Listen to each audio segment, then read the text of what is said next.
In today's video, I'm going to show you how to integrate Amazon S3 buckets with Cloudflare CDN. First, create or identify the Amazon S3 bucket you want to serve through Cloudflare.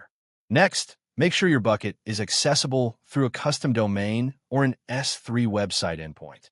Then, log into your Cloudflare dashboard and add the domain you'll use for your S3 content if it isn't already managed by Cloudflare.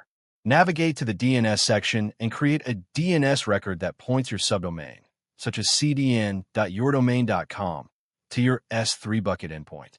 Once the DNS record is created, make sure it's proxied through Cloudflare by enabling the orange cloud icon.